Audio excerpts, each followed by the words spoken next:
Welcome,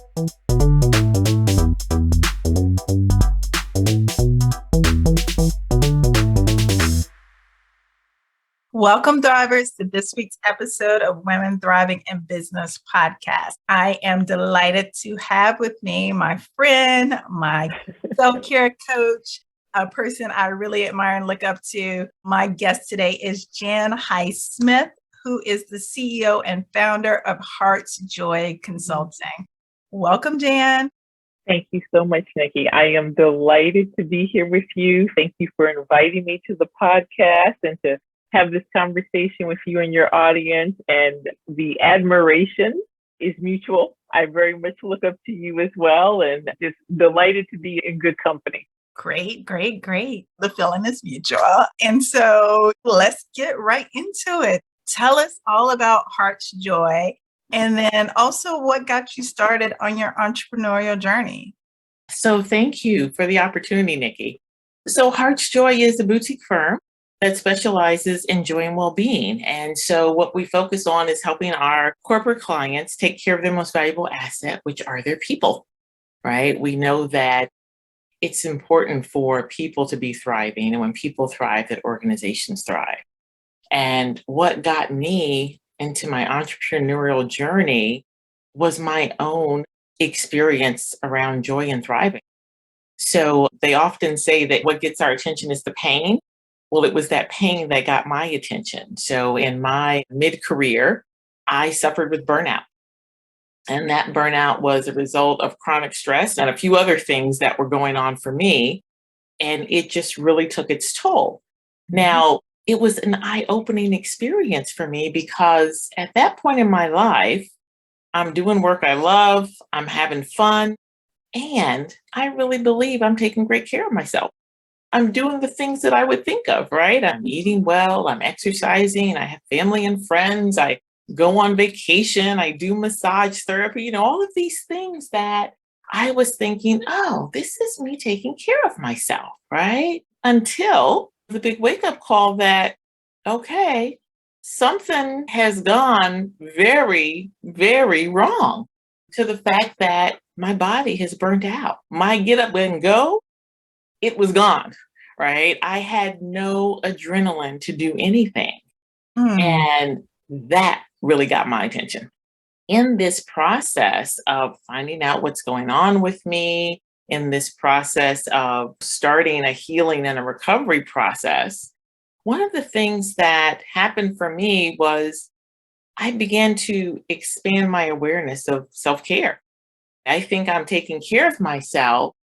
And what I learned in my own personal journey and process is that I was taking care of some of me, but I wasn't taking care of all of me, right? And the all of me that was not being taken care of was my creative self that wanted some more nurturing and some more time, and my emotional self that was grieving the loss of my mom. And all of those things, it's like over time, it really took a toll. In addition to the chronic stress, right? That was a part of what I was living in my work life, right? But one of the things that I can say is, it's not only the what or always the what, it's also the how we come to things, right? So that journey kind of started where I began to pay more attention to that. And so in the healing process of getting more connected to my creative self and my emotional self, what came out was one of my dreams around my art was a dream book. Published my first book, soul work excerpts from my journey. I'll do a flash for your audience so they see it, right? In that process, I started just noticing as I would talk to people about the book and my experience, what was going on for them. But I'm going to fast forward a little bit because that kind of brought me into an opening around Heart's Joy and what that was starting to form like. But that focus around the self-care really began to continue as I noticed just going through life, how that changes for us, right? So there was, the experience I had in mid-career, and then you keep going along the journey and life transitions and changes again. That transition place has been a place of challenge and a place of angst. the programs that were developed and that we use today really came from that place of, okay, how can I offer something that wasn't available when I was in need of it, right? What would I create for myself, right? That could support me in these places of transition and self-care in transition. They go together and then they're also separate in some ways. That journey, as you continue through life, it's like, okay, so transition from one transition, I'll say, because there are always multiple, from being a single person to being a married person, to being a parent. As I thought, I've got a handle on this self-care business and what I'm doing. Well, now, different context, different responsibilities. What is it that I need now? And so really, I want listeners, audience to understand this wasn't something that unfolded overnight. There were a lot of days, years, places of, well, this doesn't feel so good all the time. How do I keep evolving this, right? And so what I was guided to through spirit was learn to fill your own cup, right? So this is a place of our own care where it's not that others are doing this for us, but we have to fill our own cup. And what we know about joy, that joy is this inside job. So no one can impact your joy unless you allow it. And so as I'm learning to fill my cup, there is this ever-present question of what would honor me? What would honor me today, right? And so when we think about self-care, this is probably a good time to kind of level set with our audience. And self-care is tending to your whole being and all parts of your being. Physical, emotional, mental, spiritual, financial, all of that, right? And there's a book by Tom Rath about well-being, and they tackle different aspects of well-being. So there are more. But it's taking care of all of ourselves. And the other important piece for this conversation, Nikki, and for our audience is that self-care is needed because we are human beings. So it's that we don't just need self-care when we're in a burnout situation, we're in a crisis. We don't just need self-care because we're in a pandemic or we've gone through a transition. It is the fact that we're humans, right? So if we think back to what many of us encountered in grade school around Maslow's hierarchy of needs, right? Maybe some of us study more of this in college and advanced degree programs, but we have levels of needs as humans. And we think about, okay, am I taking care of myself in the way that I need to? And for each of us, that may look different every day. What becomes abundantly clear is that one, it's the all of me, right? Which means I've got to also be paying attention. Two, this is a practice. This is never a one and done, okay? Whatever I did today, great. I did that today. And if we imagine taking care of ourselves as we would taking care of our children or a child, if you don't have children of your own. So we don't expect that the baby does everything for themselves, right? We care for them. We feed them, we clothe them, we make sure they get playtime, they get nap time, and we keep them in mind. We don't really deny their needs. But somewhere in there, we'll deny our needs. And so this place of self-care, of really just honoring and respecting ourselves, such that we have that inner peace, we have that joy, because we know that we're taking care of ourselves. And just like when our children learn to trust us, we also learn to trust ourselves because we've earned that along the way as we are taking care of ourselves. So it is the being aware that it's a practice. You said a lot. We have a lot to unpack there. I want us to go back to that point in time where you were, in your corporate career, realizing that you needed something that didn't exactly exist at that moment. And really, what supported you, urged you, pushed you into not only taking advantage of this yourself, but really saying, this is a business I can create. There's a need for this. This is something that others should have access to. And I can create a service and offering around this. Mm-hmm. Nikki, I got to tell you, it wasn't my first thought. My first thought was the healing and being in that transition, because with that experience came, with self-care often comes that transition, right? It's like, okay, what do I need to do to take care of myself, right, in this healing process? So maybe I should be transitioning to other parts of the organization or in other roles, right, where I'm not, my body can heal, right, in this. And I think that once I started sharing with people the book, I really noticed a thirst in people. And I thought, okay, so then the book evolved, and talking about the book evolved into some workshops. Those were the early precursors, right, to the signature programs that we offer today. And so I noticed the thirst. I noticed how people were responding to the work, to the content. And I thought, okay, so maybe there's something that's here. Now, when it becomes a business, I think it's further along. And I'm thinking about how I can share this with others, seeing where there's a need. Like, okay, there are places that we're not addressing this, or we're not talking about this, and how can we support people in this way?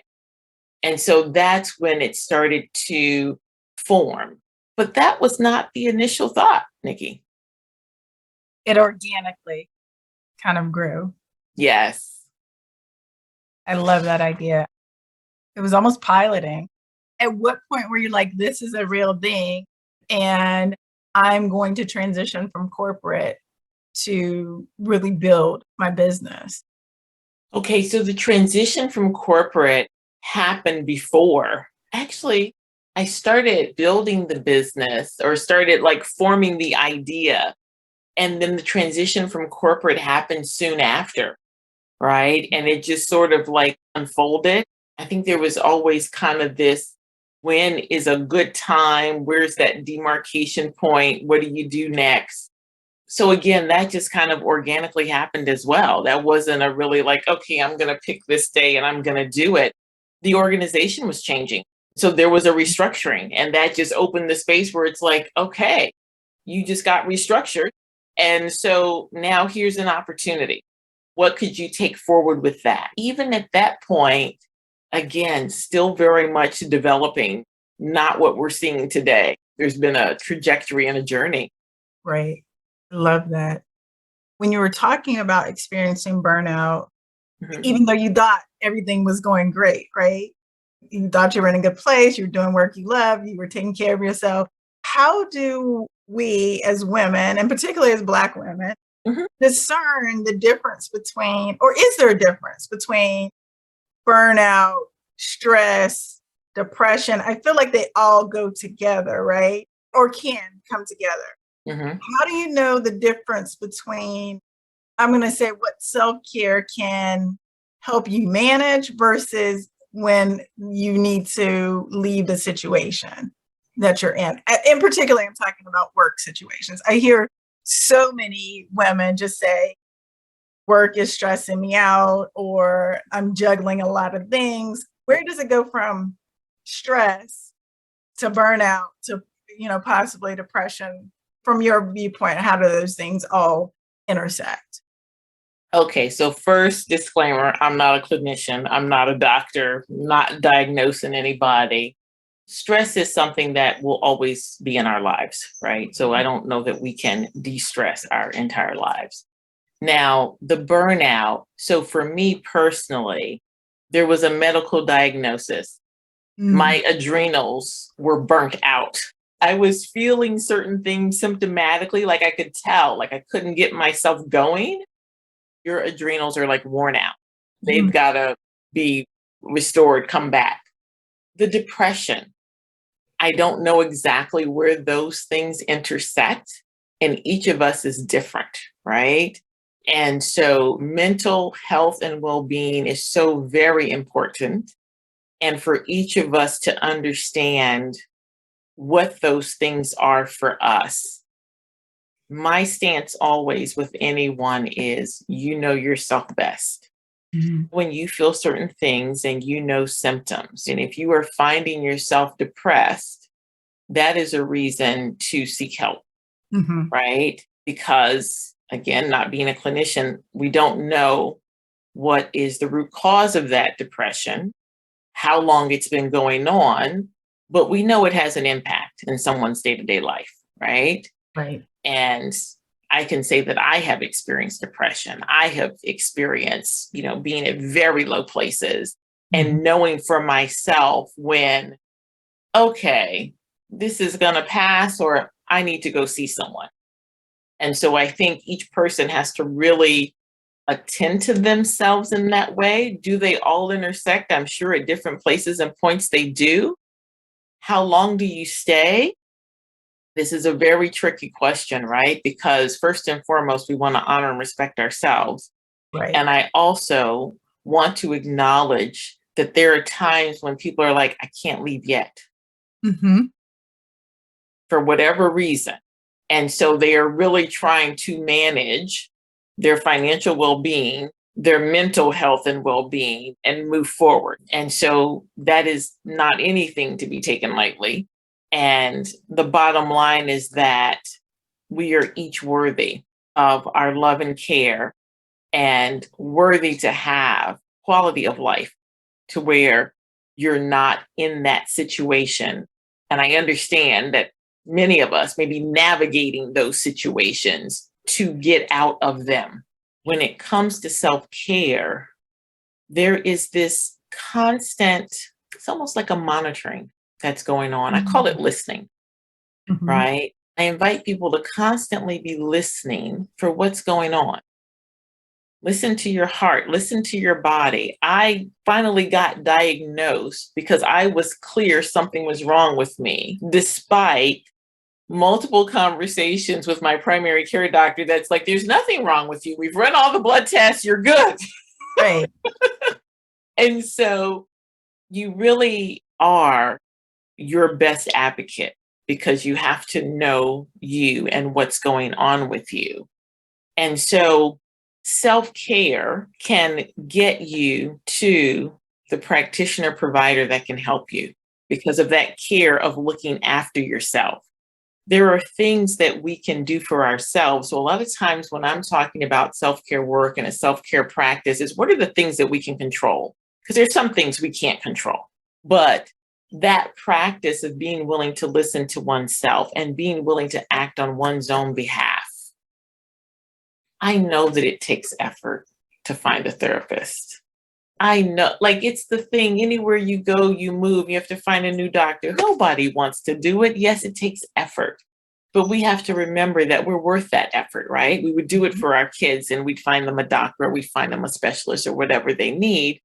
We have to do it for ourselves, right? And I think, especially for those of us that identify as Black and Brown women in communities, there's been a lot of stigma attached with mental health.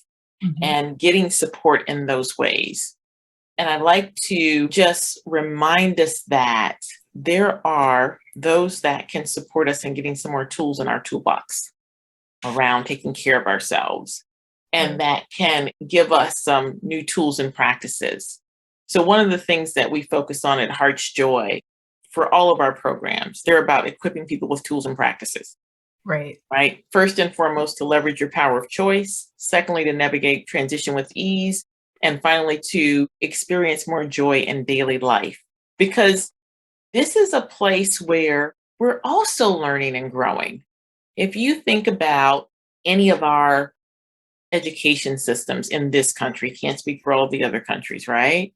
But think about where are you learning about your mental well-being and healthcare? And how to identify things. So this is a learning that we have to take on for ourselves.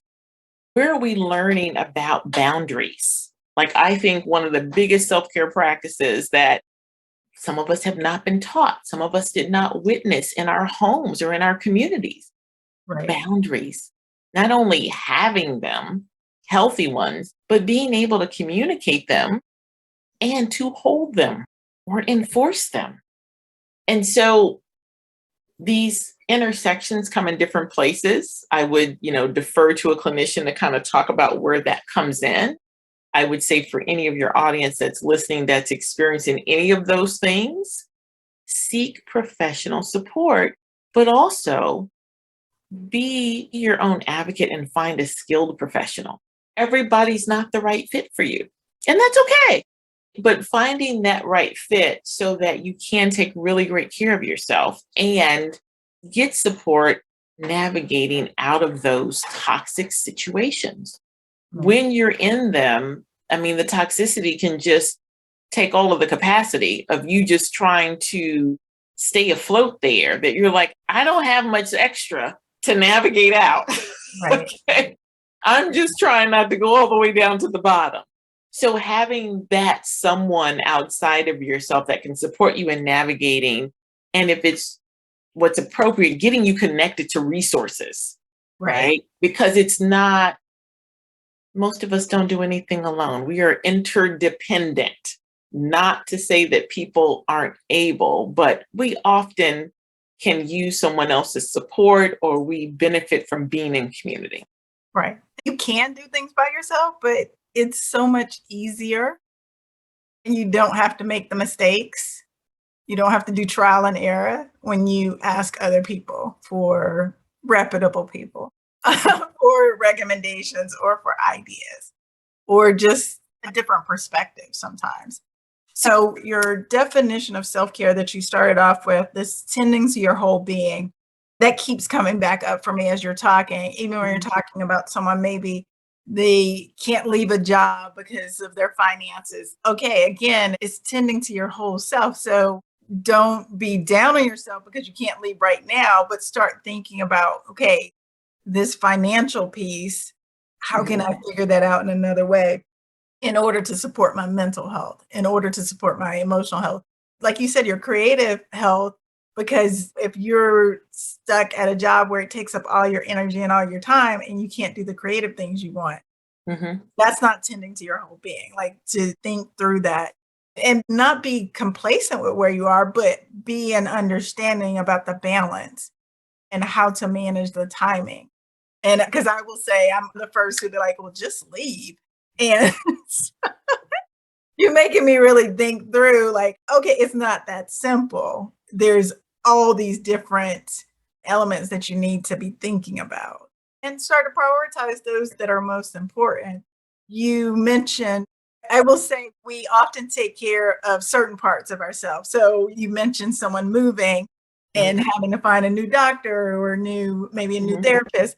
But when we move, we will find a hairdresser. We will find the nail salon if that's your thing. Like, you will find those things. You will source those immediately.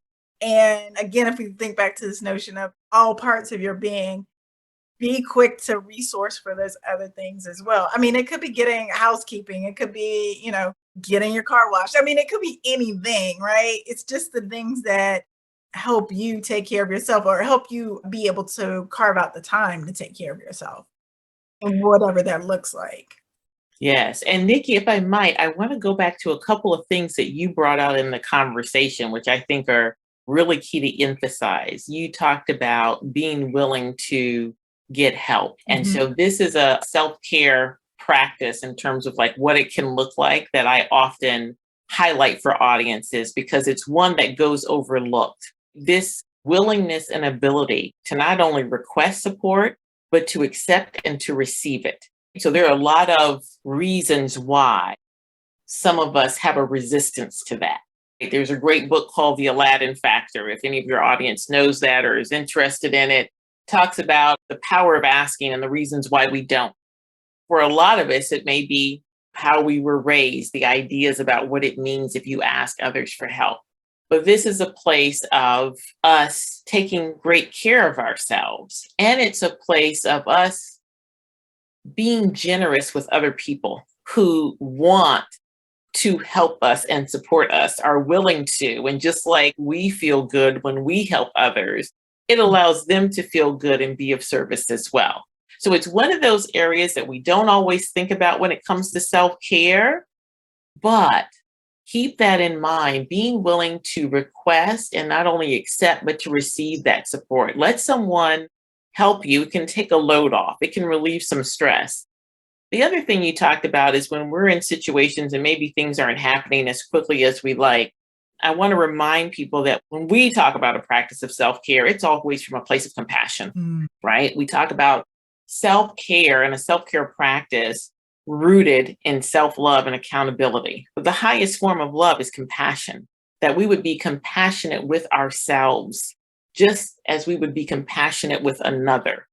And many times, if we were to examine our self-talk, what we're saying to ourselves about ourselves, if we make a mistake or I can't move fast enough, I can't just jump out of this or whatever is going on. Self-care also looks like just being compassionate with oneself, with where you are and what you're moving through. And the example that you were sharing with us about the financial well-being and what can you tend to. And I just invite us to, when we sit and we listen for what would honor me today, what are those things that I can do for myself today, that I can act on today? And to also keep in mind that even when you're not able to be where you want to be, you can be in that place of being in action about it, right? And being in action may not outpicture as you've made that transition immediately. But the first step to everything is just having the awareness. So I'm aware now that this situation is pretty toxic, and I'm aware it's having an impact on me. And so what would honor me would be to liberate myself from this environment, from this situation. And so it's an opportunity to then say, okay, given what I know, what are some of my options?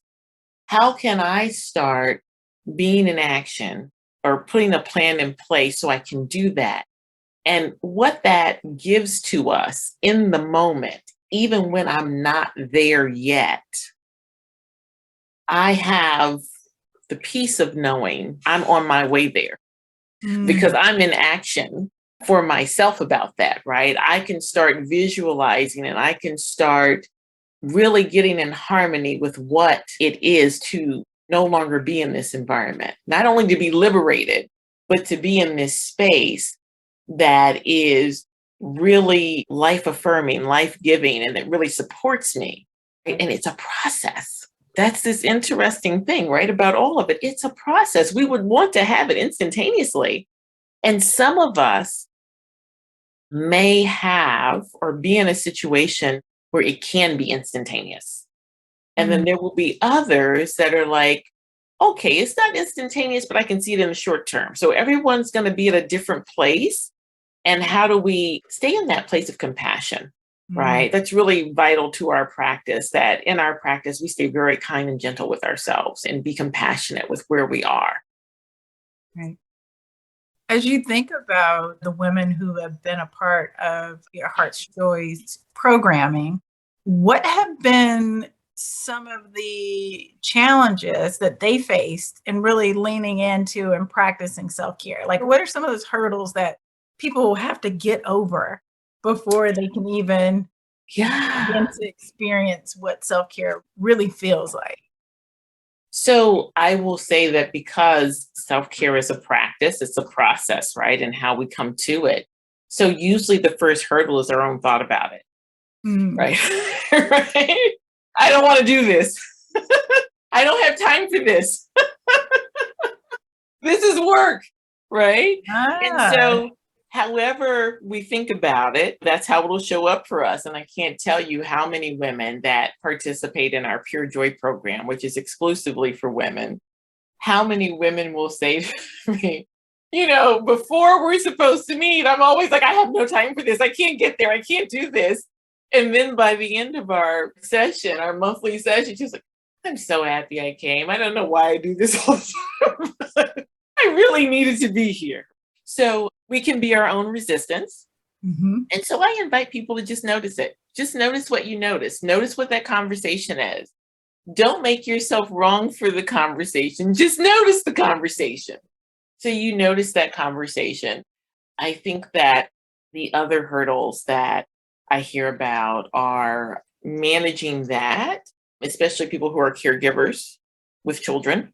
And I find that as we prioritize our own self-care, then we are able to reap the benefits of that. And so as we stay in a practice and it unfolds, you see it over time. It's not immediate.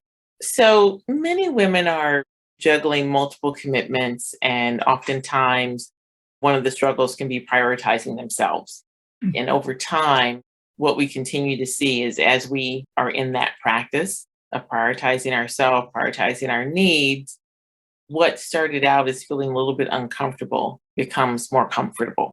So if you think about comfort zones and what we may be accustomed to, that shifts over time. And even just being in the practice where sometimes what there is to overcome is the belief that nothing is happening. And so one of the things that we observe and we make a point to do is we're always in this place of reflecting and looking at our progress. It's the journey, it's not the destination. And where do we see those shifts and things opening up? And what I've been able to witness is people that have continued to come to programs, that they're in their practice, there are shifts that happen over time. And there was a really funny aha moment earlier this year where someone in the current program said, "Oh my gosh, this is what she's been talking about for years. And now I get it." And so that's just the reality of things unfold as they unfold. And so there may be an aspect that unfolds very quickly for me, and there may be a different aspect that unfolds over time. But as we continue to bring our attention, we continue to bring our focus, but more importantly, we continue to be in a practice. I always say practice doesn't make perfect, practice makes ease. And so as we're in this practice, we get to see the benefits of that over time, as long as we remain consistent. And even with the desire to be consistent, I'm aware that sometimes we're out of our practice. Right. And so when we find ourselves there again, we come to that from a place of compassion. Oh my gosh, I'm so grateful that I noticed I'm out of my practice, right? So I have that awareness. So there's the open opportunity once I become aware of that. Okay, now I can leverage my power of choice and I can choose to be back in my practice. Right. And we just keep moving along because that's what life looks like. Right.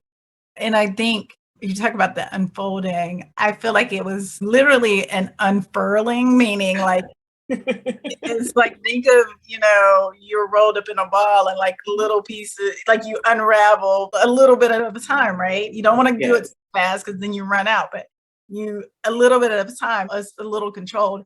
And when you first said that people were resistant, and I was like, why would they be resistant? And then I remember I was too resistant. Right before our monthly calls, I'd be like, oh my goodness, this is one more thing. And really what it was is that it wasn't that the calls were difficult. It was more about you have to be focused on yourself. And it is a muscle that you have to practice. And so this whole idea of spending that period of time where we're in our monthly calls and really having to sit with yourself, that's uncomfortable. But what I would know is that 1.5 hours, sometimes 2 hours that we would spend together would fuel me the rest of the month. And so when you talk about that awareness of being like, this is where I get to exercise choice. This is where I get to decide that no is a full answer, is a full and complete sentence. That's where it would show up, where spending that bit of time would just show up the rest of the month. And it's not something that for most of us comes naturally. But now that's the way I operate. And I'm so curious when I see people who don't operate that way. When people are saying, I have to do this. Yeah. Do you really? Because you're choosing, and be in choice about it. Be honest that you're choosing it for a reason that is compelling to you. And that's another level of awareness, Nikki, that you've highlighted that we talk about a lot inside of the programs, is the fact that it is a choice, right? And that we are choosing moment by moment. And so as we become aware that it really is a choice, it's not a have to, then we can choose. And if we say, okay, I choose to do that, I think even as we change our language to reflect the truth of it, it feels different that I'm choosing it versus like it's being forced on me. And most things, there are a few things that are not choices, but most things are still our choice. You also raise a really great point around the comfort and discomfort of focusing on self, right? And so it's something that I've noticed in myself, and I'm curious if other women notice that too, that it can feel easier. Let me take care of this stuff for my daughter and not deal with what I need to deal with for myself, because maybe I'm confronting something that I haven't felt ready to confront or to deal with it in a way that acknowledges my accountability for it, my responsibility for it, the place where I created it or gave some shape to it, some room to it, right? Right. And it's really looking at, okay, this is a thing that I know if I'm in action about it, it really does support my well-being. For whatever reason, I don't want to do this thing. Sometimes it's a tedious thing. Sometimes it's just not something I enjoy. But at the end of the day, that you gave voice to, I think is very real for all of us. It's easier for me to focus on the other than to focus on myself, right? And so in our practice, we are sitting squarely with ourselves. And we talk about inside of our program, like, this is not a comparison. You're just listening to the other person, but you're focused on your own practice and where you are, and being aware that we're all in different places. And it doesn't mean anything and there's no judgment about it. We're just all in different places, right? And you're right. Most of us don't have that time.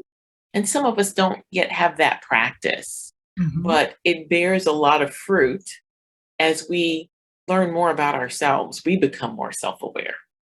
And so with that awareness, as we become more self-aware, we can make better choices for ourselves. So thank you for highlighting that.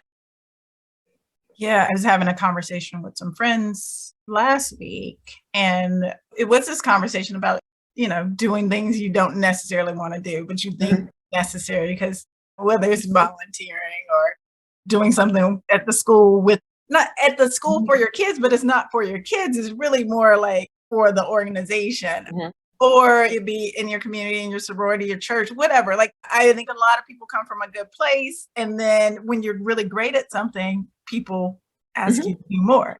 And at some point, you're like, I only have 24 hours in a day like everybody else, right?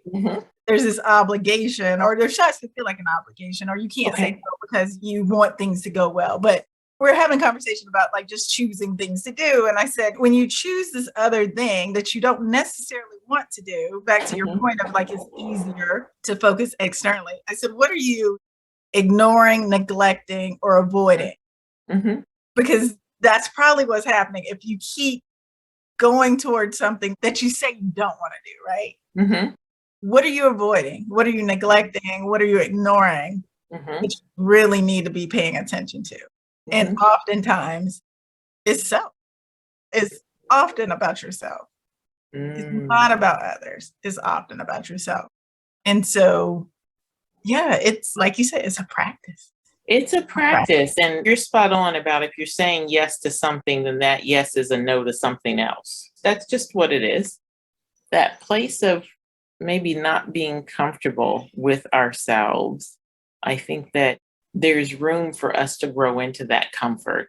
And I think that comfort is really centered in self-acceptance, for lack of a better word, of the light and the shadow, right? Mhm. The all of ourselves, the stuff that we're like, oh, I'm really proud of this, or I like to sit in this place, but oh, I don't really like that part. But it's like, I think as we come to practice being compassionate with ourselves, that could feel differently for us. Because if I really come to myself from this place of love and compassion, then I can be gentle and tender with all parts of me, even the ones that for whatever reason have been judged or labeled or pushed to the side or what have you, because it's, how do we bring all of that? Because it's all me. It's all me. You got to bring it all together, right? It's all me. Right. Yep. It is amazing. And also scary sometimes. So We're going into maybe some places that we haven't consciously been delving into. And that's another area where that mental health support can be vital and supportive, right? Mhm. Especially if we're feeling like, okay, it's a little scary, like to look behind that door or in that corner, to have someone that's got the skills and the tools to support you to exploring or looking into some of those places, right? So it's not that you have to force everything for yourself, but for all of us, I believe that's really important to our just growth and development as people. I agree. I totally Mhm. agree.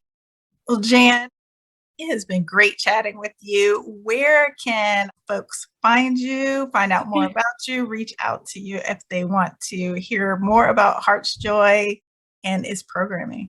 Wonderful. Thank you for the opportunity, Nikki. So if you'd like to be in touch, to a couple of things. So one, there is the website, which is hrtsjoy.com. You can find out about our programs there. You can also find out about the Pure Joy program, which is a 10-month signature self-care program exclusively for women. We are in a period of enrollment right now, and we'll be doing that through December 5th. The program kicks off next year in 2023. So this is a great opportunity to be intentional and reserve your seat in the program. And as Nikki said, even if you feel resistant, that will unfold and unfurl for you. We'll also be doing sneak peeks around the program. So feel free there's a link on the website under Pure Joy, and you can sign up for a sneak peek to talk to me, to learn more, to ask your questions. And I'd love to speak to anyone that's interested in either the Pure Joy program or programs for their organization. So you can reach out to me directly at Jan, Jan, at heartsjoy, HRTSJOY.com. And Nikki, I'll provide you with a link for when you post the video that you can share as well, that we can connect with your audience. Great. And we'll put that information in the show notes. So feel free to reach out if you want to learn more. So, Jan, I always ask my guests two thriving questions. So the Okay. first is, what are one or two songs that are on your power playlist and why? Okay. So one of the songs that's on my power playlist is I Am, and I'm trying to remember the artist. I think I wrote it down. This is by Beautiful Chorus and India Ari. Mm, And it's on my power playlist because it is just powerful. Oh my goodness. The lyrics, the music, it just evokes and reminds us in lyrics and in song how powerful we each are. And the second song on my power playlist is just really lighthearted and fun. It's called River Run Free by a group called Mamuse, Mamuse. Again, lighthearted, fun, just, love flowing. That's what's on my power playlist right now. love it. So we will add those to the Women Thriving in Business playlist that you all can find on Spotify. So I'd love to hear new songs and get new songs and just keep adding to that playlist. And a final question is, what is one book that Mhm. you feel has helped you thrive in business? I think the book, and this is funny, Nikki, you and I were talking a little bit about this earlier, that has really supported me is this book, Fail Hmm, Fast, Fail Often: How Losing Can Help You Win. And it's really about getting out of your own way and reminding us about it is those places where, it doesn't go so well the first time, or we have a failure that we keep learning and we're failing forward, right? So it supports us being in action and just keep moving forward. Don't let those things stop you, because those are really places of learning. And so that's been tremendous for me. I always share that I'm a recovering perfectionist. So for people that have those tendencies like me, this is great. It's like we have to remember this. This is all part of the process. Just gets better and better. Great. Well, Jan, it has been delightful having you here today. I'm so excited that we finally got you on the podcast. And just thank you for your time. And I'm looking forward to what happens next with you and Heart's Joy. Well, thank you very much, Nikki. You are welcome. Delighted to be here. Thank you for inviting me to the conversation. All right. Take care. All right. Bye-bye.